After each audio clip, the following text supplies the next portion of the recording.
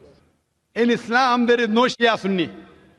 What Quran says in Surah Al-Imran chapter 3 verse number 103, وَاتَصِمُوا بِحَبْلِ اللَّهِ جَمِيعًا وَلَا تَفَرَّقُوا. Hold to the rope of Allah strongly and be not divided. We have to hold to the rope of Allah, the Quran, and the teachings of the Prophet, the Sahih Hadith.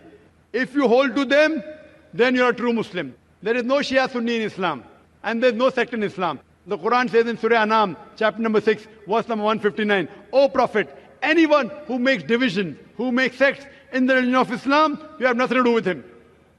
Allah will look after the affairs on the day of judgment. And our beloved Prophet Muhammad sallallahu alaihi wasallam said that there will be 73 sects in Muslims. Out of that, only one will go to Jannah. The Sahabas asked, which one? Those who follow me and my Sahabas. Those who follow Quran and the authentic teachings of the Prophet. So, the Quran says, don't make sects. Our Prophet said, even though the Quran says, there will be some people who will make sects. How many? 73. The one who will be on the true path is one who doesn't make sects. So anyone who calls himself anything besides Muslims, the word is Muslim. Muslim means a person who submits his will to God. What was the Prophet? Was he Shia? Was he Sunni? What was he? He was Muslim. And the answer I gave to the earlier sister of Surah Al-Imran, chapter 3, verse 64, it says, فَقُلُوا شَهِدُوا بِأَنَّا مُسْلِمُونَ. We bear witness that we are Muslim. If you want to judge whether the Muslim is right or wrong, what do? You check with the Quran. Let him call himself Muhammad, Zakir, Sultan, Abdullah, no problem.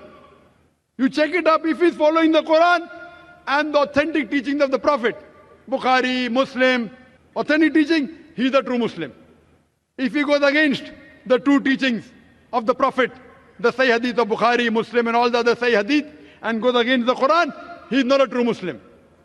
A true Muslim is a person who follows the Quran and the authentic teachings of the Prophet Muhammad sallallahu alaihi wasallam. So when you come to know, let him call himself anything.